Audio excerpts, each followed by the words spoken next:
Good to go. Okay. So you're probably wondering why we have three blue space waifus, and why one of them is riding inside of a giant popcorn bucket. By the way, Liara. Honestly, with us, I don't think they'd question it. But yeah, so you're probably wondering why we have all this out. Well, Crystal reasserting dominance as better blue space waifu than Neytiri. Well, they argue. Well, So, there it is. So yeah, we just got out of about an hour or so ago from seeing Avatar: Fire into Ash, and I bought this giant popcorn bucket because I don't know, I thought it looked cool. Yeah, I do have one giant popcorn bucket. I got this one from Predator Badlands. I wanted to get the Tron Ares one that looked like a light cycle because these things are just giant toys. You might as well lay into it. Yeah. But, that's why I bought this. Well, the Tron Ares one was like $80 and this was $40, so I got a swank deal on it. And but you also got a bucket of popcorn like the size of Giga Crystal. Oh yeah. So when I bought this popcorn bucket before the movie, we didn't need any more concessions because literally I had a giant bag of popcorn that was the size of this plot. Pretty much, it was the size of Giga Crystal. Holy shit. So, yes. You are much more into the Avatar movies than I am. Mm-hmm. I've seen the original, I think, twice. Once in theaters and once when we were basically rewatched it because Way of Water was coming out. I've seen Way of Water once, it was in theaters. I own it because my library was venting copies of it for a buck each, which is just what they do when they need to get rid of excess inventory. Because, I'm working on a new review of the Avatar movie licensed games that'll kind of dig into this, but I have never really been a fan of this series.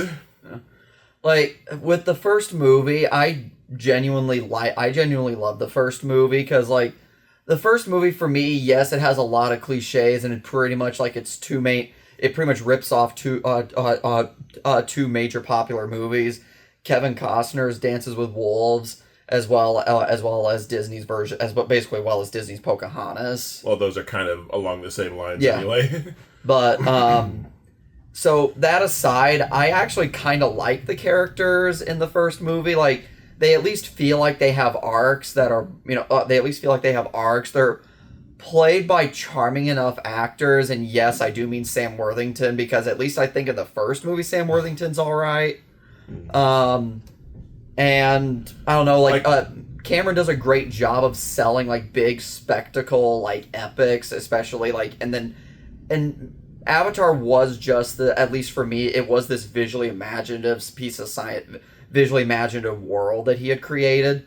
So there's that. I love the score. So it's a pretty fun. To me, it's a pretty fun sci-fi epic. We get to Way of Water, and I still like the technical aspects of Way of Water. Visuals are great and everything, and visually spectacular, as most of Cameron's films are. Mm. It's just Way of Water, and I think Jado and I have talked about this, that I do agree, it stops dead for 50 minutes to be a nature documentary about space whales. Well, I tolerate the first Avatar. I think it's fine as far as movies go. Yeah. I get it. It's a big, dumb, cliched movie with great sci-fi and visuals. I've liked plenty of dumb movies like that. It's not my bag, but I don't think it's bad. But Way of Water is where I lost my patience for the series because it's the same plot as the first movie. The main character moves in with a new tribe and has to learn their ways. The lead character falls in love with the chief's daughter again. It's a nature message. Wow, you're right. Again.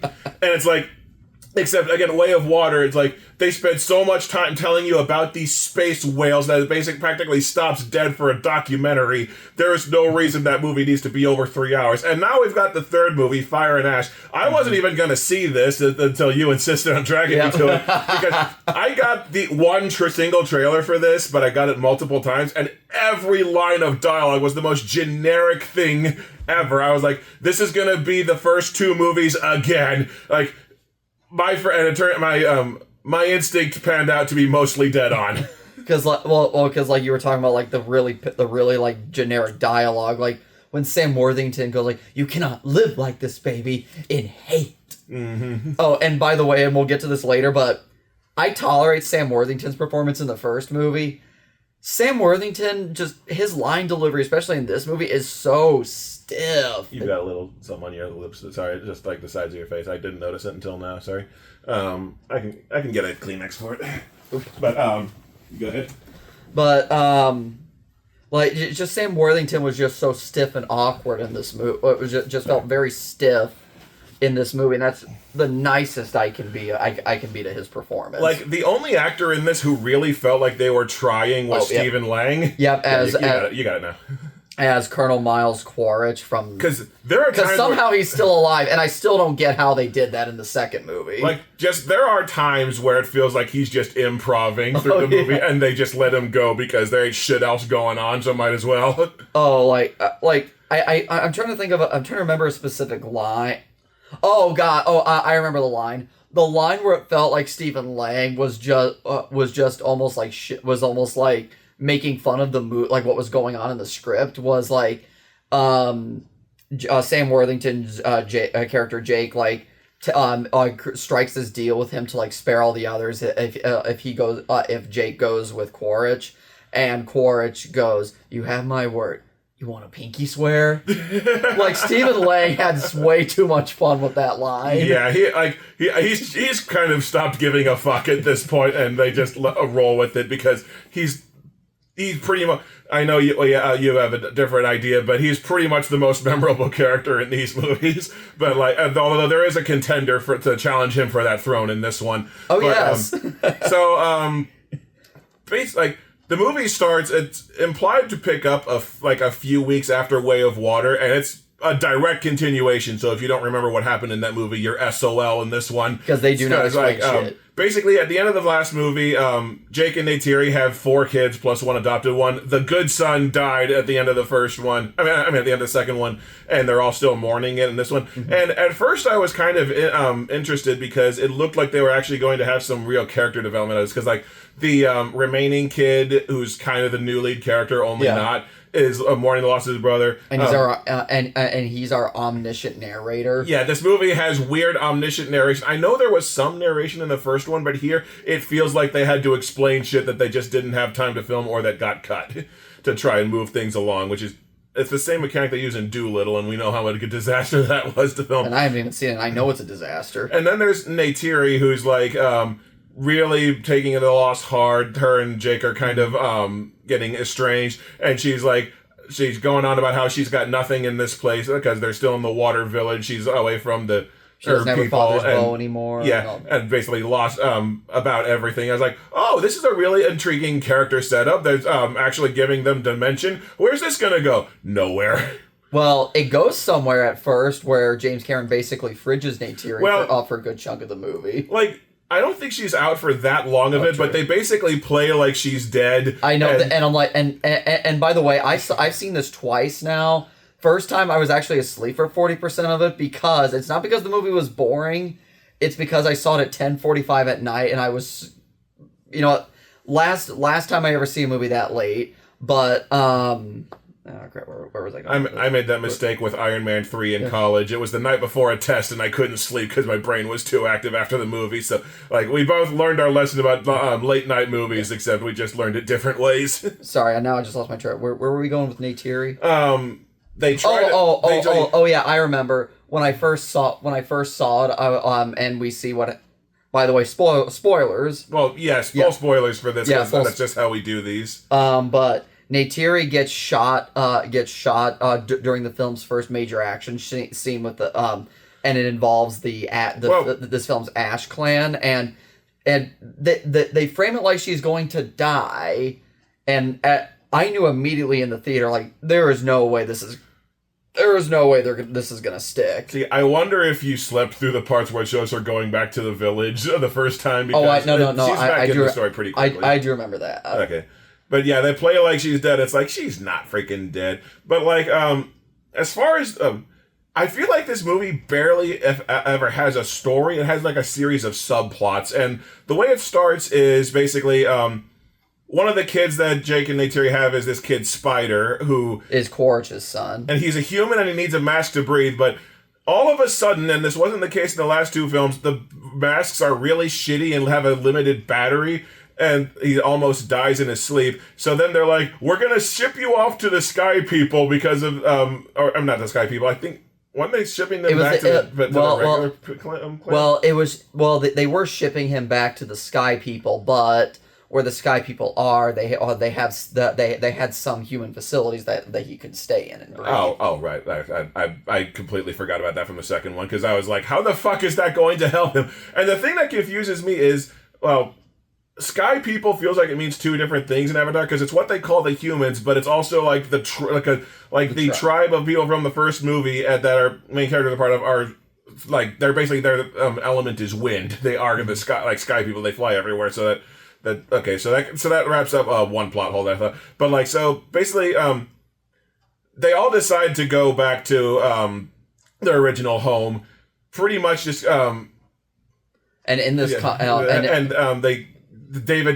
David Thewlis has them, flies them because they got a big actor for this part that's barely a thing. And this is also kind of early on where it starts getting into a problem. Jake Sully is a terrible father because he basically makes this decision unilaterally without consulting anyone else to ship one of his kids off across the planet. Or gives them any kind of, or gives the rest of his family any kind of a say. Anytime they try to speak up, he just shuts them down. And then, like, Jake is the kind of father where you have to do something so impressive to make him care about you. Because there is a point in this movie where he yells at the son he has left that if he wasn't such a fuck up, the good son would still be alive. And he doesn't. When they make up for that is at the very end when the remaining son, pretty much by pure accident, because he was just going off to talk to the space whales on his own, does something right, and now suddenly like Jake is impressed, and that's how it plays in this movie. And it's like, not to bring up the bitch, but being a bad parent is why even Potterheads don't like the cursed child. Yeah, because like it takes a so I like Jake in the first movie, but like so basically what that person does is it takes an extremely she took an extremely likable character and tried to make him into a poor ass father, and that's kind of what Cameron was starting to do with Jake was. Yeah, and it doesn't feel like he notices there's a problem. Yeah. But so back to the story. So they're on these airships, and then they get raided by the new enemies of this movie, which are the Fire People, who they're basically just tree people who got obsessed with fire. Like they don't really seem to have any explicit fire powers, but they basically they ride banshees, which are the dragon things, and they rob people. I think they're meant to evoke like voodoo culture, probably. I think part of it is that they are a clan that felt like that they got so disconnected, I guess for lack of a better word, from AWA. Like they basically no longer believe in AWA. Well, here's the thing: like their whole deal is a volcano erupted and wiped out our village, and we were praying for AWA for help, and nothing happened. So basically, they're the straw atheists who stopped believing in God because something bad happened. And there's a whole bunch of subtext to read into that where the greatest enemy on Pandora is not colonialists or imperialists, it's atheists. Oh, wow. That is no good. I did not realize that. Wow. I was going to mention it, but I thought it'd be funny to reference it, but bring it up here. That's almost like, I'm not sure if that was intentional on Cameron's part, but it is. But it is so there's intended subtext, and then what ends up happening? Unfortunate implications. Yeah, and so I think in this case it's unfortunate implications. Now that you're telling me about it, because like that basically is their whole shtick. We don't believe in God, so we kill all the other people who do believe in God. We're treated as the biggest threat on the planet. Kind of, yeah. So it's like and they're But yeah, so basically a very large chunk of the start of this movie is basically the Sullies get separated, they fake out that Neytiri dies, Jake gets picked up by the humans, and then it's all the remaining kids basically wandering through the jungle, and it kind of becomes a a chase movie for a while. And then they get captured by the ash people. And when they get captured by the ash people, or when the kids get captured by the ash people, Jake and Quaritch and his random sidekick soldier decide launch a rescue to try and get, because Quaritch wants Spider and of course Jake wants his family. And it's in this scene we get our first proper introduction to what I think is the best character in this movie, and I think her name is Varang.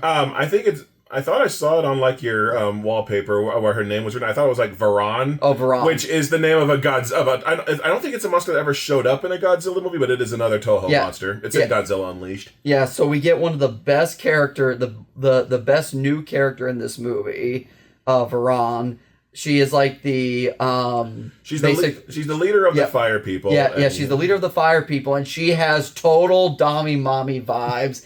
And at times it feels like the actress is keenly aware of that. Yeah, because there is a scene later in the movie between her and Quaritch where she literally says "You will pleasure me and be my slave." I'm like, oh, come on, movie. You know what you're doing. Especially since I showed you Batman Returns last night where Michelle Pfeiffer does the same thing as Catwoman. Pretty much. Oh, yeah, real quick. How does this compare to Batman Returns? I guess I would rather watch this again just because, this movie was kind of just nothing to me, but at least it kind of varies down the day whether nothing pisses you off more than active enragement. I was just more flabbergasted. Yeah. Well, yeah, and then, sorry, just brief tangent here. We were watching Batman Returns last night because it was the bad movie I picked out to show him because bite me, I hate that movie. We paused it on that screenshot where Michael Keaton is going, and we just died laughing. It's but yeah, anyways, so back to Avatar. Yeah, so back to Avatar. So they rescue, so Quaritch and Jake rescue his family and Spider. So in the middle of this, Spider's mask finally craps out and he starts to die. And you'll notice if you remember from Way of Water, Sigourney Weaver's character, who's one of Jake's kids, because logic. That still doesn't make any sense to me. In the second movie, she couldn't interact or interface with the planet the same way that everyone else does, and it builds up a big mystery to that. In this one, she basically can interface with the ground to basically turn on God mode. She grows a bunch of crap on Spider that makes him able to breathe the air, so the actor doesn't have to run on with a mask anymore. And then later, she basically hacks the ground to take control of some plants and shoot at the fire people so they can escape. This immensely useful power, almost kind of comes into play once during the climax, but I think that's something entirely different. But she never uses this insanely useful power again. Because, I think it's something different at the end of the movie. She did use it once during the climax where, she summons the rest of those water creatures after. I thought that was more her talking to Awa, and Awa sent the shark creatures. You're right. So that's why I say I feel like these are two different powers that she has, and one never comes up again. But the thing that I was noticing about this movie is it would have a decent character moment, and then it would just kind of slog through some filler, and then it would have a kind of interesting action setup or something. And then it would slog through another string of filler. It's it would keep sporadically waking up and then just going back to the droning, look at some special effects just kind of going by. Oh, and speaking of special effects going by, so at the theater we saw this in, so we saw it in 3D, so we'll talk about that later, but this movie kept switching back and forth between a regular movie frame rate and this super high either 60 to 120 FPS. I think it was 120 FPS. Yeah, 120 FPS, and at times it looked all right, but there are other times where it is moving so fast, and it also looked like a video game. There were times in this movie where I turned to Kenton and said, I feel like I'm playing that Ubisoft Avatar Frontiers of Pandora. Well, the thing that was killing me was after a while I realized every time it switches to the higher frame rate, it looks like the movie is in fast forward. It looks like someone is scanning a 20% extra speed, and it's it looks cartoonish and it looks wrong. So now, so they rescue all the kids. Neytiri's back. Yay, she's not dead. Blah blah blah. So then they just kind of sit and mull. I think we're like because this was the one thing in the trailer that kind of interested me, where they realized like Spider can breathe the air now. So what happens if humans get a hold of it? That basically means we're hosed if the humans get a hold of him. So like I should swear Neytiri had this exact arc in the second movie already. She did not like Spider. She wanted to kill him. Where she keeps wanting to kill Spider, but they keep backing off. It's like there are so many times in this movie where it feels like Jake and Neytiri have the same argument and it keeps going nowhere. Because I'd like there are just so many character beats in this that feel like they're recycled not only within the movie itself but from the first two as well. Well, you had said something earlier that, oh hey, at least we didn't do the whole like person trying to learn the ways of the the ways of the natives. We technically still got that because we technically do have Quaritch learning the ways of the Ash people. Yeah, that I guess I cut it some slack because it's more compressed. But like, this is another thing that was driving me nuts in this is this movie keeps forgetting that characters exist. Like, we had the big chase where the Ash people were threatening the kids. They completely drop out of the story for a long chunk of movie until later Quaritch is like, Stephen Lang's character is like, hey, if we're kind of screwed, we could always just try recruiting those fire people. And then they come back into the movie. And then they, like, disappear. They're there for a while, then they disappear again until the climax. And that actually is a scene. Like, I actually like the idea of Quaritch bringing human weapons to give to them, like to basically use as like basically like work them as pawns. It also reasserts that the Na'vi are that much stronger than humans. That they're bigger threats than the humans are. But I just like I liked at least the parallel there because at least it felt like James Cameron was doing a historical parallel of, like, Europeans going to, like, rival Native American factions, giving them, like, you know, the latest of, like, what was at the time modern weaponry, and then using those Native American tribes as pawns in their games against other Native American tribes. Yeah. Because I hope I'm not getting my like, Native American history wrong about, like, what happened to them after Europeans came over, but that's at least what I felt like maybe a parallel Cameron was going for, and at least, like, I just thought that was kind of interesting. That's just, like, the history person in me. Yeah. So, like, they hang out with the tree tribe for a little while, and then they go back to the water tribe again, mainly so they can just sit around some more. Yep. Because there's, like, there's a space whale from the second movie that, we gotta have meetings of the space whales. Oh, yeah. There's, like... They go back to the water tribe, and there's a meeting of the space whales because this whale is getting excommunicated from his tribe, and the son doesn't like that. And then, like, later on he leaves. It's like, there is so much of this movie that is just a muddled blur to me because it's like, there are long stretches where, like, nothing is really happening, and it's not, like, developing a plot. It's like, this whole thing with the space whale getting excommunicated, yeah, it's a character, it's like thread that just weaves in and out and comes back every now and then, but doesn't really contribute a whole lot to the bigger story. Because like that's why I feel like this is just like a series of subplots that just come in and out. Oh, and with the space whales, we literally repeat the whale hunting scene where we see the humans hunting the space whales. You could have told me that was stock footage from the second movie, and I would have believed you.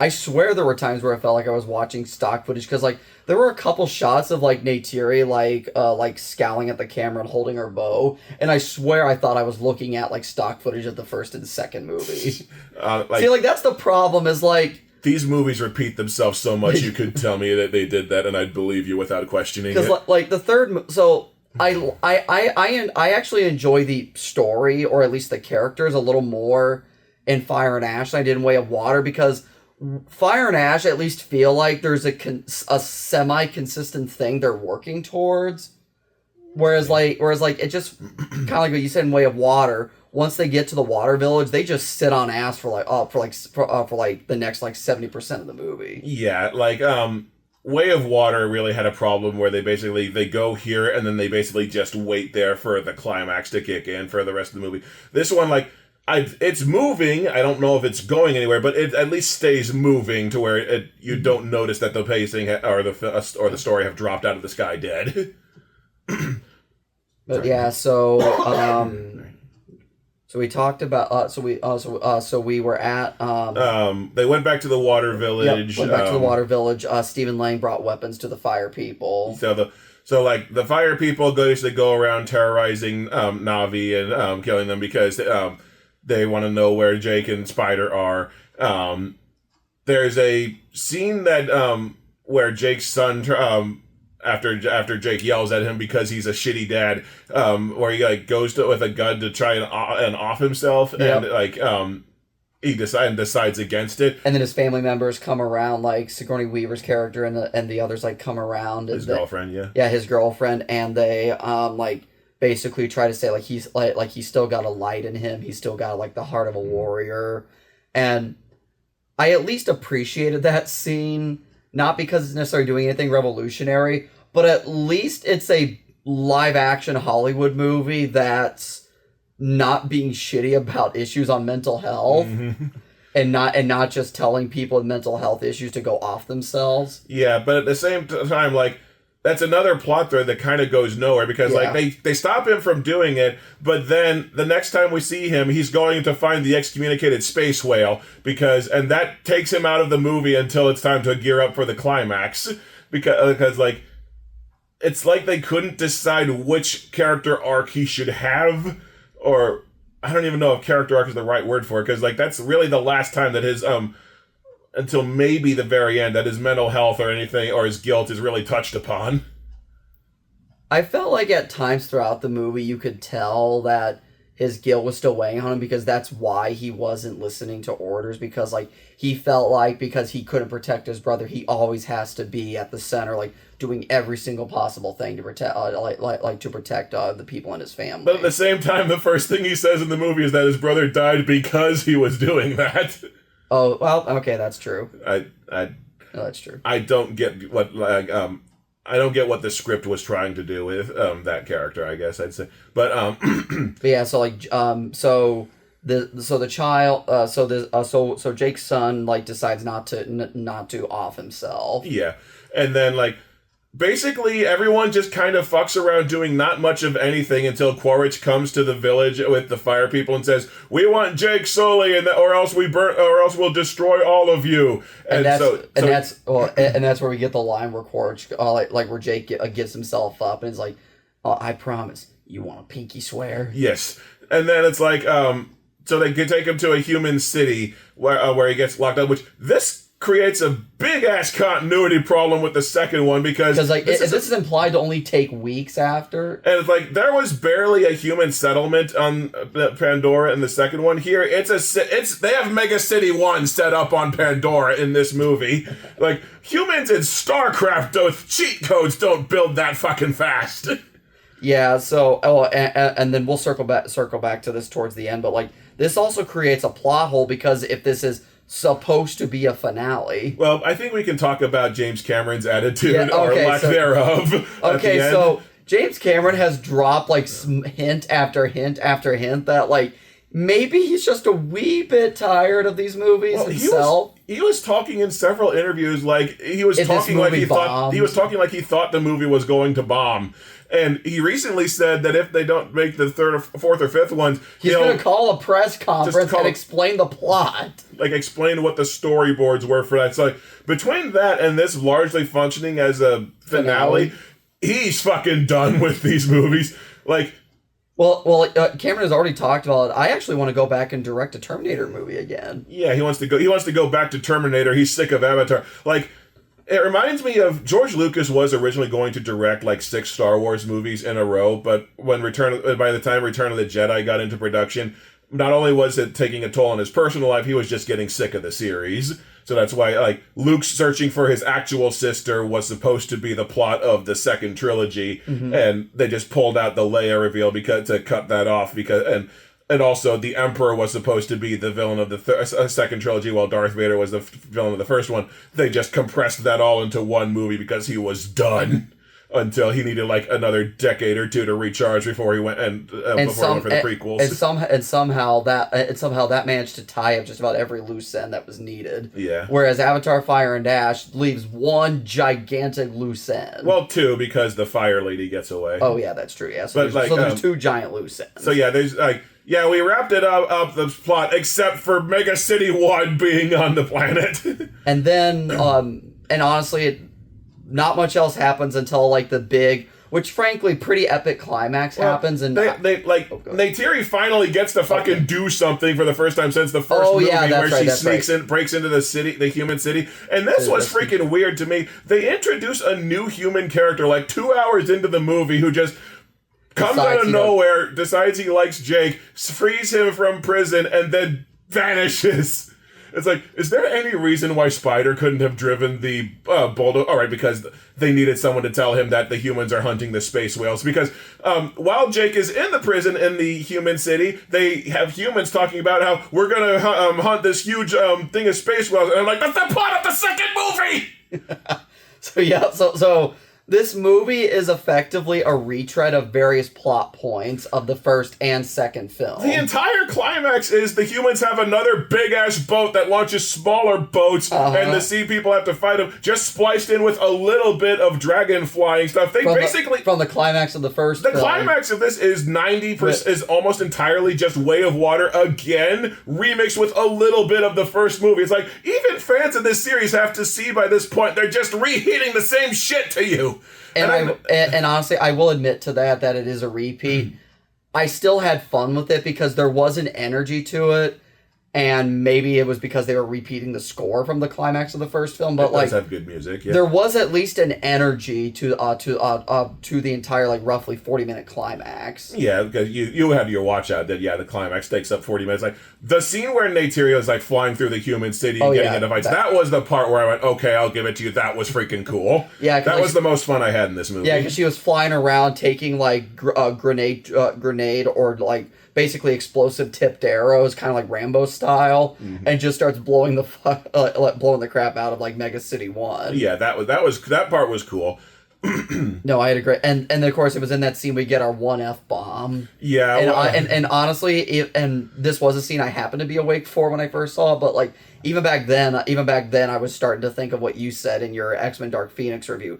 Really. We're wasting a one F-bomb on that. Because the one guy, the one F-bomb comes from the random human guy who just decided to side with Sully, and it's like, I mean, it was better than Dark Phoenix's F-bomb, but that's not saying much. I was honestly half expecting Quaritch to have the one F-bomb. Because that would make the most sense out of his mouth. It would, yeah. So, like, so Jake escapes. He finds out, he knows that, and he warns everybody that the humans are going to attack another pod of space whales. He's like, we need to rally everyone up for a fight. And this is where I finally realized the big problem I can't get over with Way of Water and this. The entire time Jake is ranting at his son, like, this is a war, you can't be screwing around, this is a war. So, by every definition, the Na'vi are at war with the humans. So why did the Na'vi spend 85% of this movie and 85% of the last one sitting on ass doing nothing? They literally just sit there, ignoring the humans that they know want them dead, until the humans personally offend them enough for them to get involved. But dude, you just can't understand that it's a drama. Fuck drama! This is a sci-fi action war movie! And then, to reinforce this problem, they go to talk to the space whales, and the space whales are like, no, we're not going to get involved with this human war. Until the guy who got excommunicated is like, here's my brother, he's blind and has a bunch of bullet holes in him. And then the whales are like, oh, you mean the humans hunting us is bad? We did not know this before! It's like, fucking really? And they do the same thing with Awa during the climax. And yeah, because like it turns out Sigourney, like they make a big plot out of how Sigourney Weaver can't communicate with Awa because she's like not a real girl or something like that. Then she vanishes out of the movie. Then she comes back during the climax, and then like I have my own separate issue with this because if the like basically her and Spider and the little girl, the younger daughter who only exists to be an escort mission in these movies, they all like join together their tentacles and they can talk to Ewa. It's like, if you could do that, why was this ever an issue? I think it was I think the idea was she could not do it on her own because if she tried to do it on her own, it was too much for her to handle, and that's what would be causing her seizures. I know, but if other people could help and support her, how come they have not? I just don't get why they never tried this before. If they can suddenly do it now, I guess. But but the original point was during the climax. It's like it starts out as a curb stomp battle where they beat up the humans, and then the fire people come in, and they're like, there are 100 fire people coming. There is not a single shot in this movie where you buy that there are 100 fire people in existence. But then, like, to turn the tide, basically, Sigourney Weaver gets connects her tentacle and talks to God to ask Awa to intervene, because apparently Awa didn't notice that the humans were like killing her planet until Sigourney Weaver pointed it out. So then she the goddess Awa starts sending a whole bunch of squid shark things, and honestly, to kill that was pretty cathartic to watch. It was cathartic. It's just stupid how we got here, because like I get like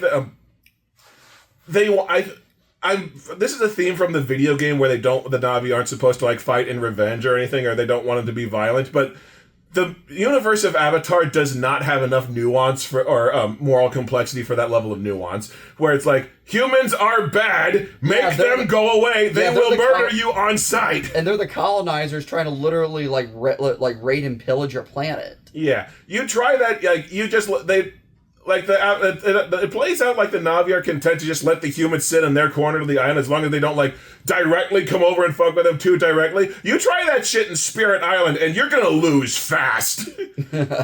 Because that's not how colonizers work. Nope, that is not how. They might leave you alone for a little bit. So it's like, and then they'll come after you. So it's like, that's the problem I finally realized, where like the Na'vi and their ways are so stupid and convoluted that it's like it feels like their ways are written in on a whim to keep the plot going more than making any coherent sense. Well, and the thing that I always just found, like, the thing I will admit is a bit contrived is how the water tribe is so obstinate against using any kind of weapons. Mm-hmm. It's like, Jake has a point here. He also rescued you, like, he rescued your tribe at the end of the second movie. Maybe you ought to listen to him? Yeah, I admit I haven't seen the second movie since it was in theaters, but it's like, why is everyone suddenly a huge dick to him for trying to make sure the humans don't come back and kill you all? Or at least immediately. Yeah. I don't know. But, again, it feels like it just happens to keep the movie going, it feels like. Basically, during the climax, most of the main characters, or at least Neytiri, Jake, Quaritch, Varang, I don't know. Varang, they get their pretty fun moments to shine. It is pretty awesome, like, especially with the fire people now having access to guns and explosives, like, missiles are getting fired everywhere, bullets are flying, like, it all sounds and just, I mean, it's pretty fun, honestly, and you know, I do like when Neytiri and Varang like kind of have their one-on-one match again. Yeah, but the thing but like, again, while we're repeating quotes or beats from the second one, Jake's wife and daughter get captured again. Yeah, again. And Quaritch holds them hostage for him to come out again. They fight on a sinking ship again. Another thing they did repeat from the first movie is Jake has to go get the big giant like space orange dragon thing of that version of that popcorn bucket that I showed, and then has to go around to all the Na'vi tribes and start rallying them. I thought that happened again in the first one. That did, yeah. It happened in the first. That was how the climax of the first movie was able to happen. Is Jake masters this giant orange space dragon. Mm-hmm. I missed the magic name they gave him, but basically he's he's their god of war. Yeah, basically, yeah. So so Jake is called Torok Maktu, which is basically almost practically the chief of all the Na'vi, effectively, because because we're told that basically whenever Torok Maktu speaks, all the tribes typically listen. Yeah. Or he sends out a command. But so basically they just repeat that part of the first movie too. Yeah. And I think they even call out that they're repeating it because I think they like the tribes you stand united again or something like that. I could have sworn that was a line in there. Well, I can't quite remember, but it did feel like the movie was somewhat unintentionally self-aware that it was repeating plots. Okay. Well, like our omniscient narrator literally was like, he gave all the big speeches again. Yeah, so I could skip over having to show it again. It's like, we are stronger when arrows are together. Yeah.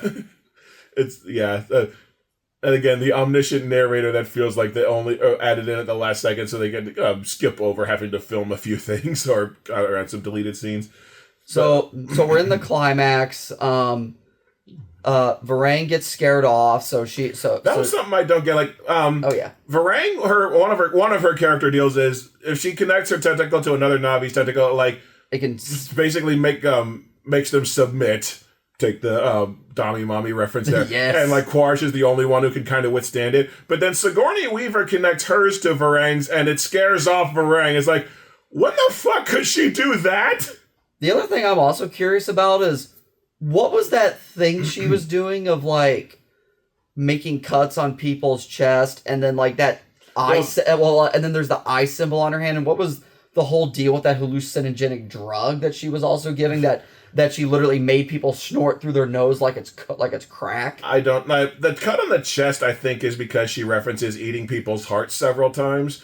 They can't show it because of PG-13.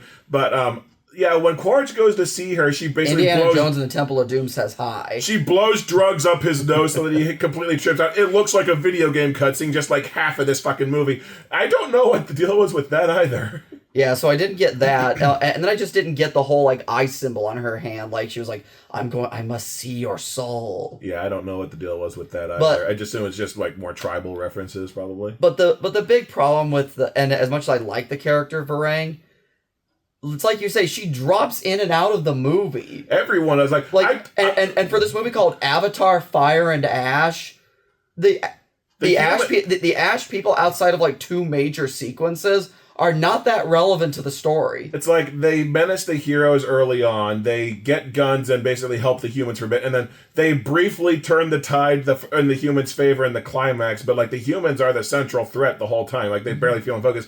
But that's kind of true for every character where they drop out for extended periods. Oh, you mean like the son that was like Jake's son that he was yelling at the whole time? Because like we forgot he was in this. Well, there was a point where Sigourney Weaver popped back up, and you literally turned to me and said, "I forgot she was in this." Oh yeah. So even Sigourney Weaver is like forgot she was in this movie. Honestly, the only thing I really remember that Sigourney Weaver actually says in this movie is a blatant callback to the famous "Get away from her, you bitch" line from Aliens, where he says, "Get away from my mother," and then she waits, and goes, "You bitch!" Yeah, that was. I'm sorry, I thought that was fun. No, I liked it, but it's like Cameron knew what he was doing. Yeah, the line I remember from her is, "I call upon the warrior mother." That was in the one trailer because it made me cringe out of context every time I heard it. So yeah, that's another dangling thread where Varang just runs off, our main villain. Yeah, so supposedly. She runs off. So now it's now. Which, by the way, I think now that I'm starting to wonder now if the point was like basically, Sigourney Weaver's character has definitive proof that Ewa is real. Mm-hmm. I wonder if that knowledge was supposed to like defeat Varang or make her submit or realize she was wrong, but it feels like they cut that for time or something. Maybe, maybe that's like a deleted scene or something. Because like now that I lay it out in my head, it's like it makes sense why Sigourney Weaver would take her down, but it doesn't make sense how in the finished product. It feels like the movie doesn't do a good job of explaining it or giving you enough information to make that logical inference. Yeah. But like I turned to you at one point in the movie, I was like, Avengers Infinity War has more characters with more development in a shorter runtime and does a vastly better job juggling them all. Because you never go, "Oh, Star-Lord, I forgot you were in this movie." Well, to be very specific, I remember Pitch Meet, like when Pitch Meeting did their video on Infinity War. That they were making fun of like just how many characters there are in the movie, and then they flash an article at the end of it, or the guy flashes an article at the end of it, and it said like how Infinity War juggled its 75 characters or something. Shit. And so yeah, you're right. In 2.5 hours, Infinity War did a far like pardon the phrase, an infinitely better job juggling 75 different characters and making them all at least somewhat important to the events of the story in some kind of way. Giving them a lot of them arcs, because like I could not tell you what Jake Sully's arc is in this movie. Other than learning not to be a shitty father? I don't even know if he learned that. He just learned to not being shit to his son because his son did something right. But yeah, so the climax, like, Quaritch is left. I forgot to mention, there's a sky beam for the final battle. Oh, yes. And it's this magnetic field that, like, pulls, that eventually results in the humans' defeat and just... It just disappears seemingly for a good chunk of the movie, and then it pops back up when it's time to sink all the human ships.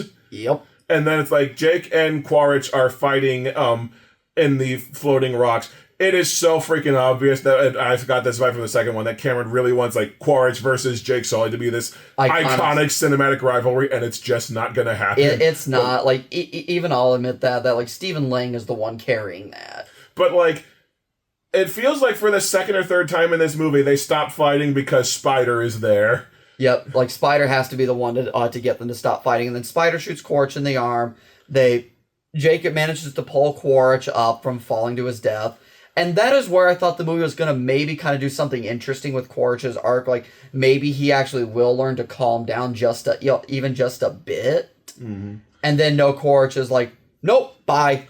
Well, the thing is, Liara's going to be pissed that you threw her. What I thought was going to happen is, like, Jake is trying to pull them up. He's got an injured leg. He probably can't pull them at full strength. So Jake's holding Quaritch. Quaritch is holding Spider. And Quaritch has an injured arm. I thought Quaritch was going to hand Spider to Jake and then fall because Jake can't save them both. That would have been a much more sensible way to end Quaritch's arc. But instead, it's like Jake's family just shows up and has bows drawn on him. Jake's like, no, don't shoot him. Fucking why? He's made it clear he's going to keep coming until you're dead. And then Quaritch just jumps off. And jumps into the fire. Where he can be plausibly revived if Cameron can be bothered to make a fourth one. And then... That's another thing. Like, there are so many scenes in the movie where they tease that Quaritch is going to, like... be a bigger threat. Well, not be a bigger threat, but, like, when Jake's talking to him early on, like, they kind of put aside their differences for a little while. It looks like he might get over his rivalry. Or... later on, where it almost looks like Jake is maybe reaching him about embracing Pandora a little bit, those all go nowhere. No, there's not. Well, or they just don't do anything with it, because, like, and you kind of bring up a good point. Like, in that, especially in that beginning where they put aside their differences for a little bit, it really feels like there was the opportunity for some real character growth. Like, there. I was interested when the movie was doing that, because I was like, oh, are these two actually finally going to grow as people? No. It's around for like a few minutes and then it's gone, just like everything else in this movie. So then we're at the end. Everybody's basically, honestly, best way to describe it, everyone's living happily ever after. Pretty much. One thing that can, like, as part of Spider being able to breathe the air, he gets his own tentacle. Yep. And he uses it to, like, talk to the Tree of Life or something. But, like, they see all the dead characters from the first two movies, and I was like, I didn't realize that until we got home, but, like, why is Neytiri so bummed that her son is dead if she can go talk to him anytime she wants? Because everyone in this movie basically lives forever in the spirit world. And you can talk to them like you're having an actual conversation. Well, how the brother went flying dragons with him at the start of the movie. That's the opening shot where he both went, whoa, this frame rate looks trippy. But, like, and then what makes the ending, like, very just awkward to look at is having both of Sigourney Weaver's characters standing next to each other talking to Spider. Especially when one is noticeably digitally de-aged to where she looked in the first movie. Yeah, and I'm just like, this is so weird to look at because you have two different characters with the exact same voice coming out of their mouths. What fucked with me there was Spider was the same height as the Na'vi in that Spirit World flashback. I noticed he was suddenly the same height as Sigourney Weaver's character. Well, maybe Awa finally did make him taller like he wanted, just a few centimeters. I forgot about that. Honestly, what that 2 centimeters thing reminds me of is Dragon Ball Super Broly, where Frieza wants to be made a few centimeters taller so it looks like he's still growing. And then basically that's where the movie ends. Pretty much, yes. Like it cuts to credits and we see scenes recapping the movie. Yeah, and it's played over this song that sounds like Cameron was trying to have the next My Heart Will Go On. Like from Titanic. It's kind of like in the Batman Arkham games when you boot up a save file and it plays scenes of what happened most recently in the story. It feels like it does that for just the whole movie as over the credits. So now that we're at the end, I guess we can talk about, like, just focus on the 3D. Like, I'll be on. Just a brief note. The only other movie I've ever seen in 3D is Last Jedi, and I saw it after I had seen it like 2 times in the theater normally. So it was a new experience for me. So to continue. But so like I actually really thought the 3D for the most part actually was incredibly immersive. Like it does a good job of not only I think enhancing the CG in the movie, which is pretty much near perfection in this movie. Yeah. I don't think I really could recall a single like really terrible shot. Mm-hmm. Like that's the thing like with the Avatar movies is that much like, and I can't believe I'm saying this, but much like the Bayformers, the CG at least is quite good and it is of a high quality. At least though with Avatar, you can tell what's happening during action scenes though, and it doesn't look like 2 junkyards having anger sex with each other. Yes.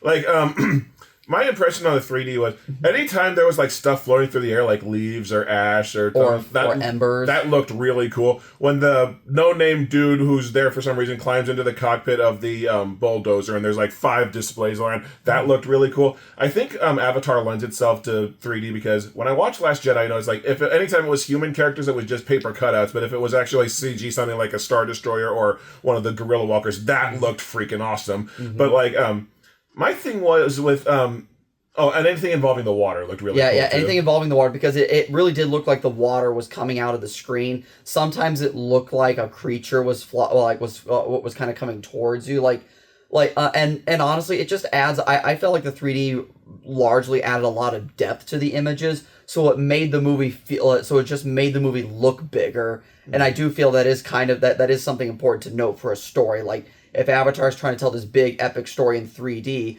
well, the 3D needs to make the movie feel like it's bigger. Yeah. There were just several times where it looked like I barely noticed that it was 3D just because. I think that was mainly when we were in interior sections where there wasn't a whole lot going on, like that conversation between Quaritch and Spider in his cell. Yeah, that was the moment I was going to reference as the one where it jumped out to me like this doesn't look like it's in 3D. Which again, the Spider gets captured and his dad comes to talk to him. Another scene lifted whole hog from the second one. Well, and we actually see like computer security footage of it earlier. They remind us that happened in the second one. Oh, you know what they also do to reference the first movie? They bring back Giovanni Ribsby's character.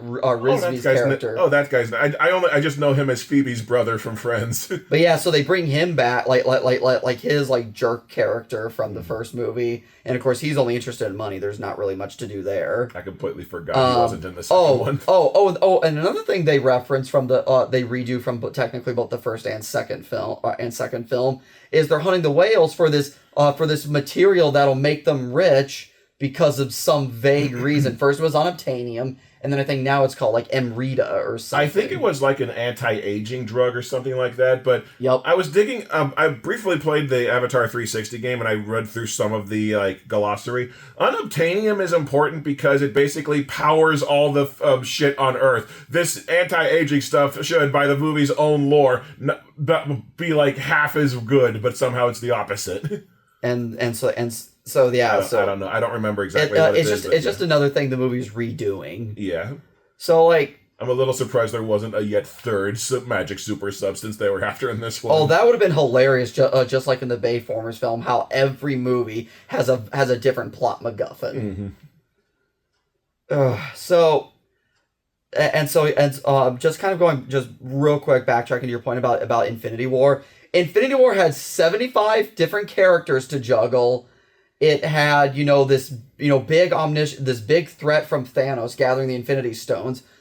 Do you remember how long it took Infinity War to tell its story? 2.5 hours. And it told probably a vastly more epic and wide-ranging story.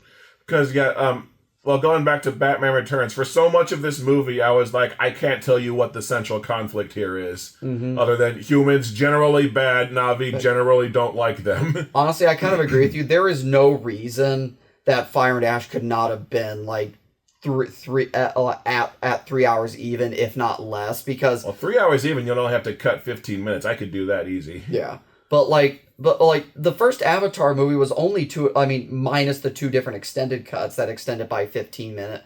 By the way, each cut extends the movie by an additional 15 minutes. 2 extended cuts? Oh yeah, so there was a re-release of the first Avatar film once, And there were a few additional scenes added, like the hair sex scene that everybody memes, where Jake and Neytiri like tie their hair together, and it's basically sex. There's that, and then there's a 3-hour extended cut that adds a few more different things, including an additional prologue where we actually see Jake on Earth before he gets transported to Pandora. Okay. So, and that brings the first movie up to an even 3 hours. But here's the thing: you take away those two versions, the first Avatar film I think still largely works as a 2.5 hour epic. Oh, it works fine at 2.5 hours. So, like, why does it feels like Cameron just wants to make long ass movies because he thinks he can? I don't know. I was going to draw the Zack Snyder comparison because he seemingly cannot tell a story that's under 6 hours anymore. But I don't know what Cameron's deal is. I do know that man has an ego the size of the moon because he was bitching. I forget if it was Wonder Woman or Captain Marvel where he was bitching that someone was trying to out female hero him and started bragging about, well, in Avatar Way of Water, I've got a pregnant woman engaging in combat. It's like, yeah, while your actual female lead is barely in the movie. And then he proceeds to kill said pregnant woman. Yes, she does. She dies in this one. That threw me for a loop because, like, Neytiri says, I might forget that you are with child. I'm like, again? She was pregnant with the last one. But then, again, I forgot that it's only supposed to be, like, 2 weeks later or something. So, again, it's just, like, with something like Infinity War, having a vastly bigger story and vastly more characters to juggle, there's no... and given the first Avatar film, there is no reason neither Way of Water nor this movie could have been, like, like, if we say shave it down to 2... I think you could have shaved both Way of Water and Fire and Ash down to 2 hours 45. Well, something that just came to mind. I think in the credits there were 5 people had story credits, and James Cameron was one of them. You get 5 people working on a single story, you're gonna have problems. I think even that MST3K episode of Operation 0007 or Operation Kid Brother even called it out. You get that many people working on a script, you're pushing your luck. Oh, yeah, just kind of like what happened with The Mummy. Pretty much, yes. Like 6 different writers. Mm-hmm. So... Only one less on this one, excuse me. So, Avatar, Fire, and Ash, like... Have I once again stretched my superpower of making you like a movie less? Somewhat, because now I'm kind of saying, like, okay, you actually do kind of have a point here. But I still overall enjoyed Fire and Ash more than Way of Water, but I did too. And I just kind of go back to what I said at the beginning of this review. I still enjoy watching the Avatar movies mainly because even if the plots are either not original or just a rehash of what came before. Mm-hmm. Most of the characters I'm actually kind of invested in. Like I'm really invested in Quaritch. I'm invested in Neytiri. I kind of actually do enjoy Spider's character. He's one of the more interesting characters. And so, like, the stuff he's got going on. And I'm not saying the writing is necessarily anything good, but it's like the actors of these characters make me like them and make me invested in them. And so I guess maybe that's more of a testament to the actors, that like the actors can actually make me care about the characters more than the script can. Yeah. And that's part of the reason why I still enjoy watching all 3 of these movies. That, and as far as directing goes, James Cameron is still a very good director, and these movies are incredibly well directed. Like, so from a technical level, I think that's where I get most of my modern enjoyment out of these movies, is just watching them from a technical level. I could see that. For me, like, I can still cut the first Avatar slack. It's got enough story to keep me invested. Way of Water and Fire and Ash, I feel like, just spin their wheels until it's time for the shooting to start. Well, and here's and I guess here's another point I wanted to bring up, and I just couldn't figure out a time when to squeeze it into our discussion, is as much as I say I can still rewatch Way of Water and Fire and Ash, there is no reason for these 2 movies to exist other than money, because the first movie made nearly $3 billion. Yeah. But at the end of the first movie, everything is about largely wrapped up. It is, yeah. Like Sigourney Weaver's character's dead. She dies. They try to save her. Jake is now an avatar. He opens his eyes. I mean, you don't really need to continue the story for that. Quaritch was killed. Like the humans we saw the humans being kicked off world. Like so it's and only a few were allowed to stay. It's like okay, the native people were able to reclaim their land from the colonizers. Here's where all the characters are.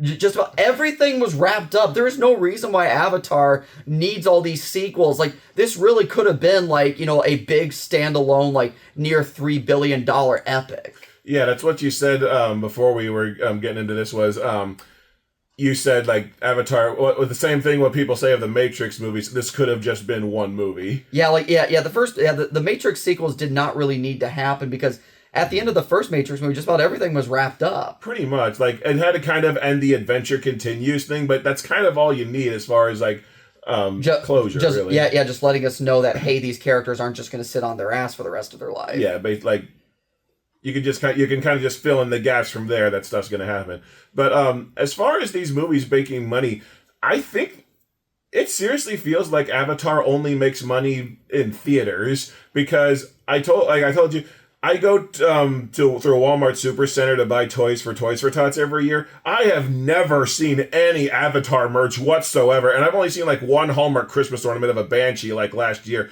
The Banshee is the dragon things they fly is like the only thing that ever gets merchandised in this franchise. Well, case in point. So yeah, case in point. This is literally one of the biggest pieces of visible merchandise for this movie. The only other thing is a DLC expansion for Frontiers of Pandora the game Frontiers of Pandora that acts as a prequel to this movie, but there's really no other merchandise for this movie. Yeah, you went looking because you wanted to challenge me on that, and all you could find were a few McFarlane toys from the first one. And maybe no, I found two toys from this movie, Jake and Quaritch. And then I found like maybe 3 toys from the first movie. I could not find toys for Way of Water. And even the popcorn buckets they had here, there was one popcorn bucket that had a Banshee on top of it, still, again, the dragons, and that was it. Yep. So it just feels like this weird franchise that makes a lot of money, but in one really specific way through theatrical releases when it has no competition. Well, and I guess I'm just very interested in... I would really like to talk to casual movie theater goers because that's probably what these movies' primary audience is. Yeah, on Letterboxd, this keeps getting outshone by Wake Up Dead Man for the most trending movie in reviews. So, I would just like to know, what exactly is it about Avatar that keeps bringing people back? Because Way of Water had, an 11-year gap from the first movie, and that movie still went on to make $2.4 billion, despite everybody swearing up and down. Why does nobody talk about Avatar anymore? And then, this movie might crack just $2 billion, because it had a slow opening weekend, but it has been steadily picking up, just probably because, like with the other movies, relatively positive word of mouth and people just want to see the effects. But beyond that is it's really hard to understand how this franchise makes so much money when I can maybe kind of agree with the argument that it doesn't really seem to leave that much of a pop cultural imprint. Yeah, it doesn't. It's just, I mean, the only pop cultural imprint I've seen it leave is it has been referenced in and spoofed on The Big Bang Theory and The Simpsons, which is pretty much just obligatory anyway. What's one time it was referenced on the Big Bang Theory? I cannot quite remember. Braj was pointing out how the Na'vi use their tentacles both for sex and to communicate, take over animals. So basically, he said, "I'd hate to be a horse around James Cameron." So Fire and Ash, it's honestly it's passable. Pretty much the most I can say is it's more of the same. Whether that's good or bad depends on how you feel on Avatar. Entirely up to you. Unless you want a new blue space waifu with Varang. I'm good on those. Honestly, if there actually was someone out there willing to do it, I would commission a giant Giga Varang plush. Although then Liara might get mad at me. Easy. So I just had fun taking you to see this because you were honestly, I will admit part of my motivation for getting you to go see it was you were so adamant that you were not going to see the third movie, and I was like, wanna bet? I will admit it was more fun having someone to bitch about it with. Because when there were only 3 other people in the theater and they were both a few rows back, so we could kind of chat back and forth during the movie. So that definitely improved the experience. So because I said Varang was my favorite character in the movie, I'll close with this. She definitely did give me some pleasure. That is an inside joke from Mario Kart's a Dragon Ball Kart. Just before a ROM hack I have. You can get it yourself on eBay. I think there's plenty left. It's Mario Kart 64 with Dragon Ball characters. I really hope I didn't forget to hit record, or I'm going to be pissed. And enjoy the big Space Blue Waifu movie. We did good. I did not forget to hit record.